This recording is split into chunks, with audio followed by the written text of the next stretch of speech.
There's a rule no one teaches you. Not in school, not in therapy, not in the quiet conversations that happen after midnight when the world feels too heavy to hold.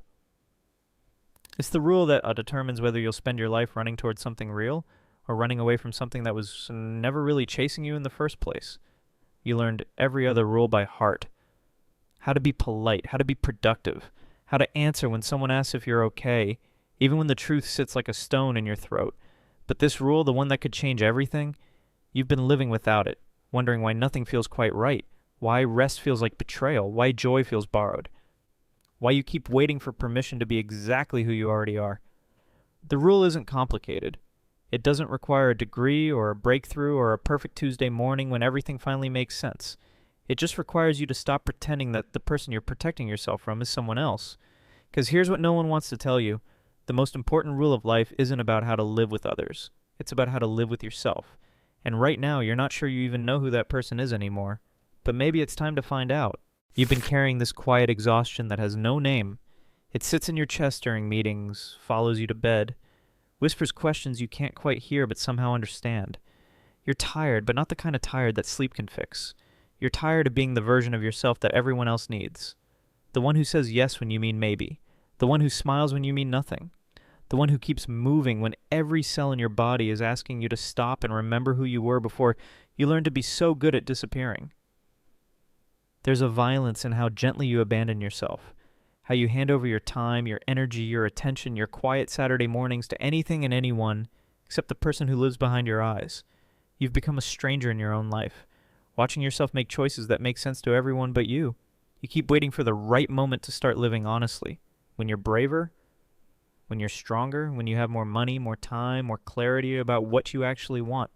But the waiting has become its own kind of prison. And you're both the guard and the prisoner, keeping yourself locked in a life that fits perfectly on paper but feels empty in your bones. The most important rule of life, the one you've never learned, is about permission. Not the kind others give you, but the kind you give yourself. To take up space, to want things, to say no, to say yes, to stop performing yourself and start being yourself. But right now, you don't even know where that person went. When you stopped listening to your own voice, when you started treating your needs like suggestions and other people's expectations like laws. You've been so busy being who you should be that you forgot how to be who you are. Let's understand this together. The world doesn't ask if you're ready, it just demands. Every morning your phone lights up with a dozen small emergencies that aren't yours to solve. Messages from people who need something. Emails from systems that don't care if you slept. Notifications from platforms designed to keep you looking anywhere but inside. You wake up already behind.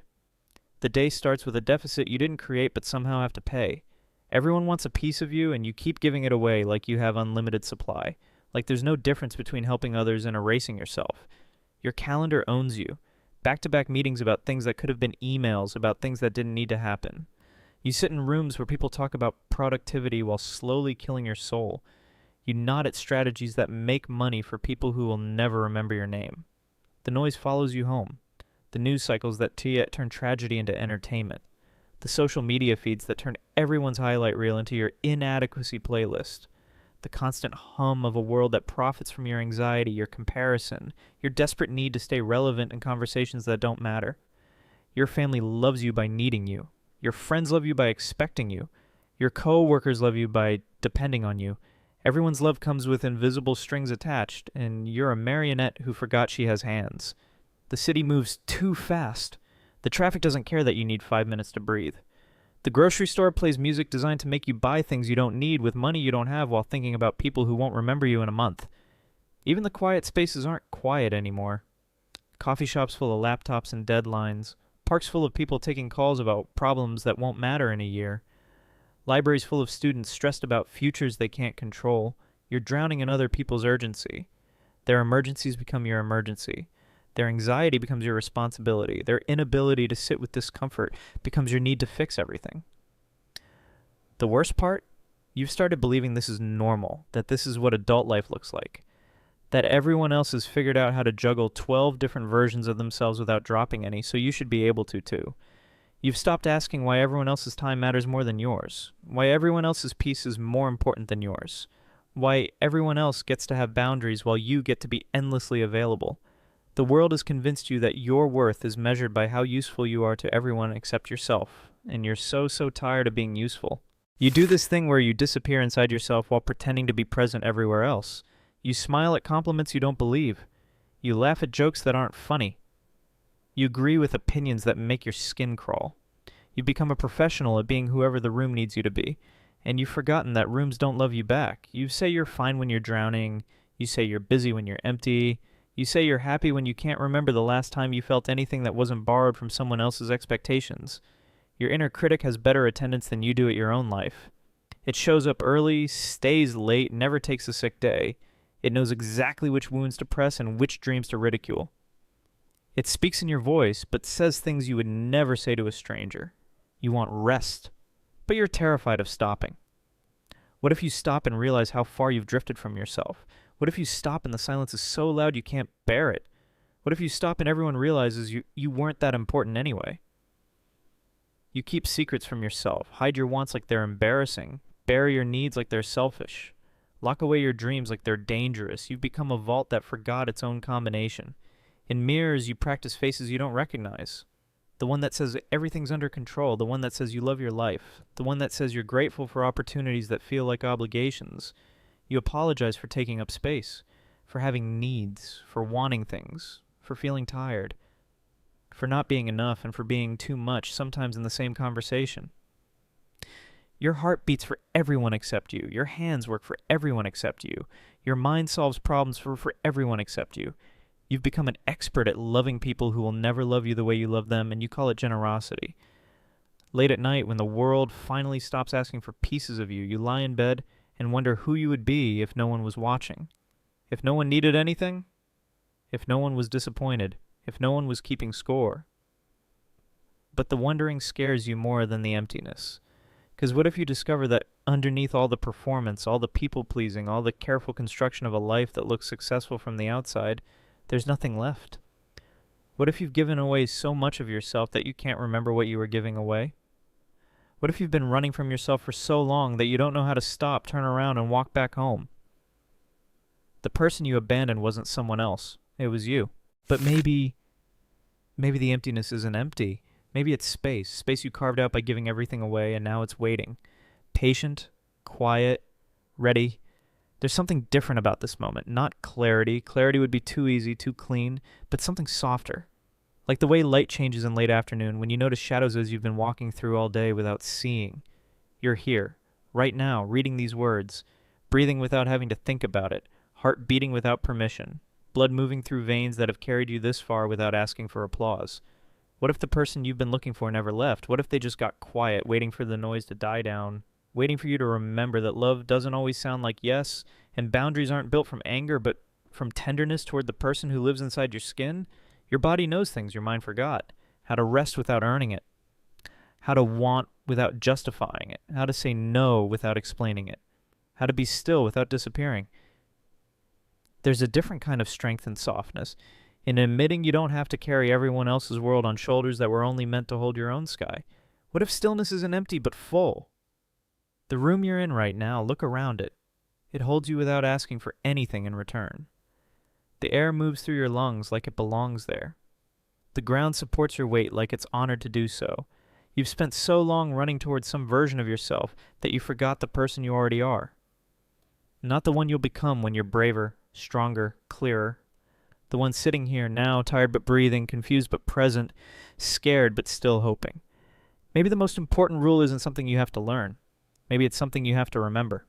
There's a door in your chest you've kept closed for so long you forgot it was there. Turn the page, even if it's blank. Step into a room you've kept locked, not because it's dangerous, but because it's yours.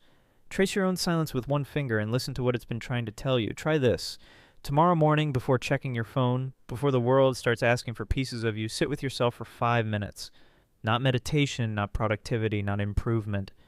Just presence. Notice what comes up when no one needs anything from you. Try this. Practice saying no to something small. A request that isn't urgent. An invitation that doesn't light you up. A task someone else can do. Notice how the world doesn't end when you choose yourself. Try this. Ask yourself what you want for dinner. Not what's easiest, cheapest, or healthiest. What you actually want. Then make it, eat it, and don't apologize for enjoying it. These aren't exercises, they're recognitions. ways of remembering that you exist, not just in service to others, but as a whole person with preferences, boundaries, and a right to take up space in your own life.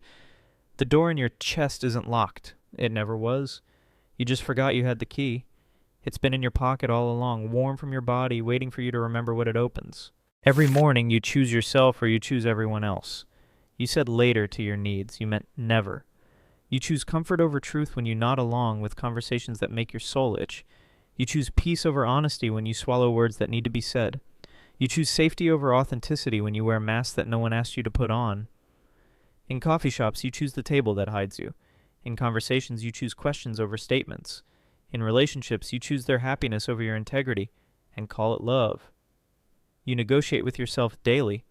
Trade your morning quiet for extra emails. Exchange your boundaries for being needed. Sell your evening rest for one more task that could wait until tomorrow but won't because you've forgotten how to let things wait. The small betrayals add up.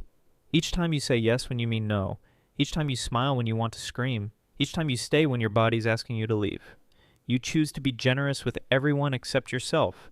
You choose to be patient with everyone except yourself. You choose to be kind to everyone except yourself. But there's another choice, quieter than the others.